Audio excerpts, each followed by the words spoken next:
Good afternoon. Once again, it's Mike here from Mike and Bernie's website. We're now on the westbound track for the end of June for Cameron Bluffs wildfire. Just approaching the westbound flagger.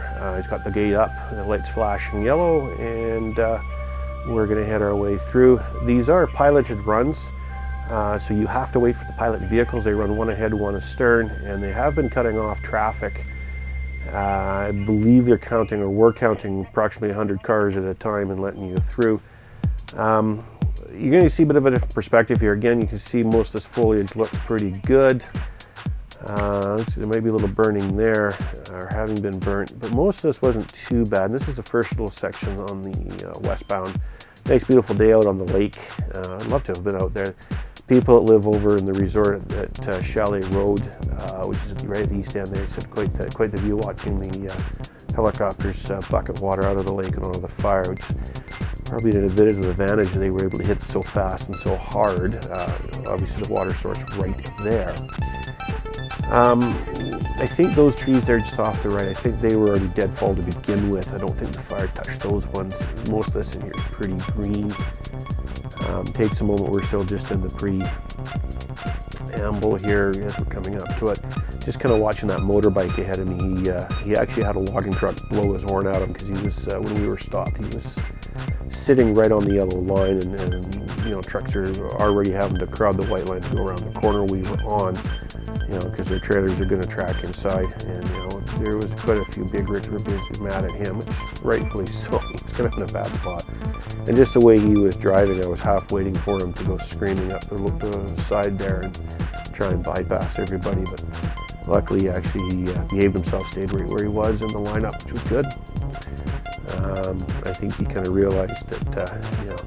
So you just look over the traffic there on the trees. You can see where the burn, like right up on the bluff up on top there. You can see all the brown. That's where the fire's been through.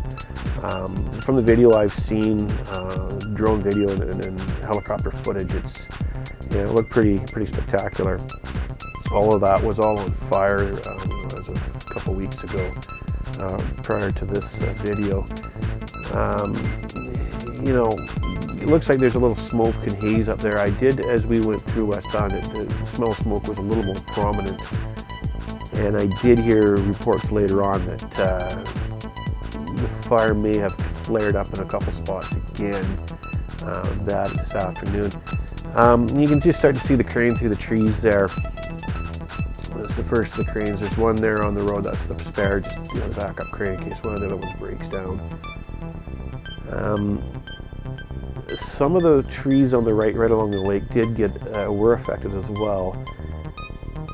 Just have to get up to them here momentarily as we, you know, we're some of the nervous Nellies and looky-loos that don't want to maintain speed. I mean, the speed was all over the place here. We should have been traveling at a steady state, about 30 kilometers, 40 kilometers an hour, but you know, too many people were looky-loo and were slowing down, speeding up. Looks like this one crane, the yellow one there, he's not in use, but he's a spare crane if they need it. Looks like he's almost on standby. And then you got the first, oh yeah, we got a little bit of a powwow here, crane ops, all on standby in case you have to drop. So that's the steel mesh that's to try and keep any debris from coming down. Two cranes on this one, there's a third crane right behind here. And then the barriers and whatnot. Now, if you look to the trees to the right of the highway in this section, just off the railing, these trees, I believe, got burnt pretty bad. I think the fire got into those as well, because some of the video I saw, the fire was right down to the roadway, and I think those trees got it as well, just that section. And the section here wasn't too bad. There's some burning on the left, mostly underbrush. You can see it was pretty brown. So yeah, it's yeah, it was a pretty exciting few days, I think, for them. And just Angel Rock right here. That's the kind of that outcropping, and part of it anyway. And then there's another crane here to again catch some more debris. But I think we're just in this whole area too, and I think we're just about out of it now. This little weather station, that wasn't there before. I think they just put that in maybe as part of this whole exercise. But you can see now, unfortunately that sun is kind of in the way, but You can see some of the underbrush was burnt. Again, there was a pretty prominent smell of smoke at this point, so it was suspected one of the fires had flared up again. I think most of this, I don't believe most of this was touched. I think this was pretty good. There's a part we're coming up on here. Funny thing was, the traffic on the other end going east was all the way back to the bottom of the Alberni hump. At this point, this was really slowing a lot of traffic down. Unfortunate, but that's what happens. Even the park's closed off because they're just where it is. Cathedral Grove was closed as well. So, anyway, folks, that's it. That's all. We're just about to finish the pilot vehicles there.